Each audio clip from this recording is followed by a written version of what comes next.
শখের বশে ২.৫ বছর আগে ফেসবুক পেজ খুলেছিলাম।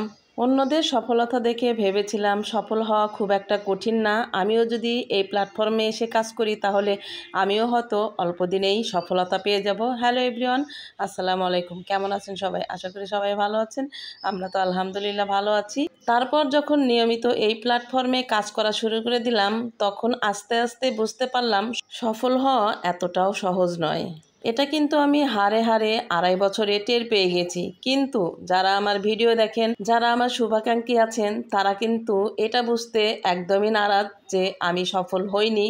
তাদেরকে এখন কিভাবে বোঝাবো যে আমি এখনো সফলতার দ্বার প্রান্তে যেতে পারিনি। তাদের কথা ভেবেই কিন্তু মাঝে মধ্যে আমার একটু খারাপও লাগে। কি আর করব, এখানে আমাদের কারোরই কিছু করার নাই। তবে এটা বুঝতে পেরেছি ফেসবুক প্ল্যাটফর্মে ধৈর্য নিয়ে কাজ করতে হবে, হতাশ হওয়া যাবে না এবং কাজে অধ্যবসায় রাখতে হবে।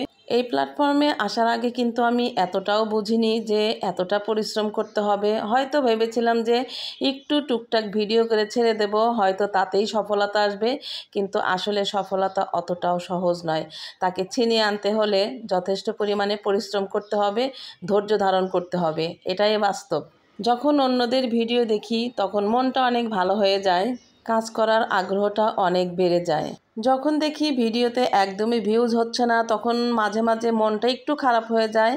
আবার অনেক সময় মনটাকে নিজেই সান্ত্বনা দিয়ে রাখি যে একদিন সফলতা আসবে ইনশাআল্লাহ, আজ হোক বা কাল হোক। মন থেকে কাজ করে যাচ্ছি, আল্লাহ তাআলা যেদিন আমাকে সফলতা দ্বার প্রান্তে নিয়ে যাবেন সেই দিনের অপেক্ষায় আমি থাকলাম। তবে একটা কথা কি, এই প্ল্যাটফর্মে আপনি সফল হতে হলে আপনাকে অডিয়েন্সদের সাপোর্ট লাগবে।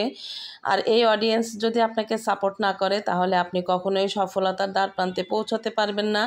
যারা যারা এই মুহূর্তে আমার ভিডিওটি দেখছেন তারা অবশ্যই একটা লাইক দিয়ে ভিডিওটি দেখবেন। আর দেখতে দেখতে যদি ভিডিওটি শুরু থেকে শেষ পর্যন্ত কোথাও কোনো অংশ আপনার ভালো লেগে যায় তাহলে সুন্দর একটা গঠনমূলক কমেন্ট করে শেয়ার করে পাশেই থাকবেন। আর আপনারা জানেন কি, আপনাদের একটা লাইক, আপনাদের একটা কমেন্ট আমাদের কাছে অনেক অনেক অনেক গুরুত্বপূর্ণ। তাই আপনারা যার যার ভিডিও দেখবেন, ভিডিওটি দেখার শুরুতে একটা লাইক দিয়ে দিবেন আর ভিডিওটি পুরোটাই দেখে সুন্দর একটা কমেন্টস করে যাবেন। এমন অনেকেই আছে শুধু ভিডিওটা দেখেই ধাক্কা মেরে চলে যায়, কিন্তু এমন করবেন না। যেহেতু আমরা এই প্ল্যাটফর্মে এখন একটা পেশা হিসেবে নিয়েছি, তাই আপনারা পুরো ভিডিওটা দেখবেন এবং লাইক কমেন্ট শেয়ার করে পাশে থাকবেন। তাহলেই আমরা সামনের দিকে এগিয়ে যেতে পারবো। এই প্ল্যাটফর্মে আপনি আপনার পজিটিভ এবং নেগেটিভ মন্তব্য রাখতে পারবেন। তাই আপনার যদি ভিডিওটি ভালো লেগে থাকে তাহলে অবশ্যই সুন্দর একটা কমেন্টস আশা করি। আর যদি আপনার কোথাও কোনো খারাপ লাগে তাহলে সেটাও কিন্তু আপনি কমেন্টসের মাধ্যমে আমাকে জানাতে পারেন। তাহলে নেক্সট টাইমে সেগুলো সব ঠিকঠাক করে নেব ইনশাআল্লাহ। তো কথা বলতে বলতে কিন্তু আমার রান্না টান্নাগুলো শেষ হয়ে যাচ্ছে। আজকে পুরোনো দিনের কথাগুলো বেশ মনে পড়ছিল। যেই তো সেদিন ফেসবুকের পেজ খুললাম, কিছুই বুঝি না, এখনও কিছু বুঝি না। তারপরেও সবার ভিডিও দেখে দেখে কিছু কিছু শিখেছি, কিছু কিছু জানতে পেরেছি। আসলে শেখার কিন্তু কোনো বয়স লাগে না। আমি কিন্তু প্রতিনিয়তই সবার ভিডিও দেখে তার মধ্যে থেকে কিছু কিছু শেখার চেষ্টা করি। আর এই প্ল্যাটফর্মে কিছু না শিখলে কিন্তু আপনি পেজটা কিছুতেই চালাতে পারবেন না। কথা বলতে বলতেই কিন্তু আমার বিরিয়ানিটা রেডি হয়ে গেছে। এখন অন্য রান্নায় চলে যাব। আর আজকে হচ্ছে অনেক দিন পর একটু জর্দা সেমাই রান্না করব, কারণ ঈদের আগে ঘরে যে পুরনো সেমাইগুলো আছে সেগুলো শেষ করে দেব। ঈদের দিন হচ্ছে নতুন সেমাইয়ের প্যাকেট কেনা হবে আর সেগুলোই রান্না করব।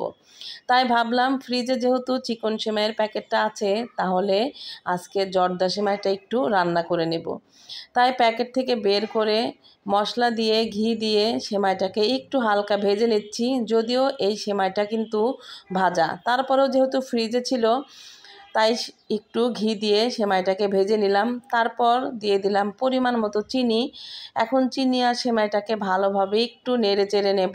তারপরে দিয়ে দেব গুঁড়া দুধ আর স্বাদ মতো লবণ দিয়ে দিয়েছি, এটা একটু স্কিপ হয়ে গেছে। আজকে আমার ঘরে গরুর দুধ ছিল না, মানে ফ্রিজে ছিল, বের করতে আসলে মনে নাই, সেই জন্য গুঁড়া দুধ দিয়ে দিলাম।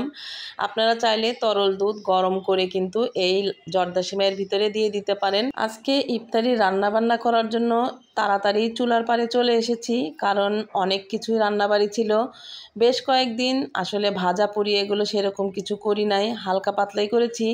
তো আজকে ভাবলাম যে আজকে একটু ডিমের চপ, তারপরে হচ্ছে পেঁয়াজু, আর এই তো জর্দা সেমাই, তারপরে হচ্ছে বিরিয়ানিটা রান্না করলাম। তো আমার কথা বলতে বলতেই জর্দাটা মোটামুটি রেডি হয়ে গেছে, একটু ঘি আবারও দিয়ে দিলাম। আর জর্দা সেমাইটা কিন্তু ঘি ছাড়া একদমই ভালো লাগে না। আবার যারা যারা সয়াবিন তেল দিয়ে রান্না করতে চান, বাটার অয়েল আছে, সেগুলো দিয়েও কিন্তু রান্না করতে পারবেন। হয়ে গেছে আমার সুন্দর ঝরঝরের জর্দা সেমাইটা। আর এই জর্দা সেমাইটা কার কার পছন্দ একটু কমেন্টে বলে যাবেন কিন্তু। আর আমার জর্দা সেমাইটা রান্না কেমন হলো সেটাও কিন্তু একটু কমেন্টে বলে যাবেন। তারপর আমরা চলে এলাম ডিমের চপ বানাতে। আগে থেকেই আমি সব কিছু রেডি করে নিয়েছি, আজকে শুধু একে একে চুলার উপরে দিয়ে রান্না করে নিয়েছি। ডিমের চপটা এ পর্যন্ত আমি রোজার ভিতরে তৈরি করিনি, তাই ভাবলাম আজকে ডিমের চপটা তৈরি করি, মেয়েরা অনেক খুশি হবে।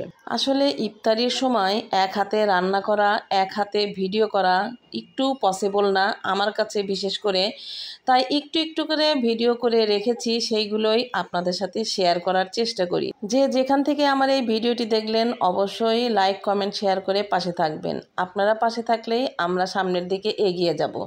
আর আপনাদের একটা কমেন্টস অনেক গুরুত্বপূর্ণ, তাই ভিডিওটি আর বড় করতে চাই না। দেখা হবে নতুন কোনো ভিডিও বা ব্লগে। ততক্ষণে আপনারা ভালো থাকবেন, সুস্থ থাকবেন, আর আমাদের জন্য দোয়া করবেন। দেখা হবে নতুন কোনো ভিডিও বা ব্লগে। আসসালামু আলাইকুম।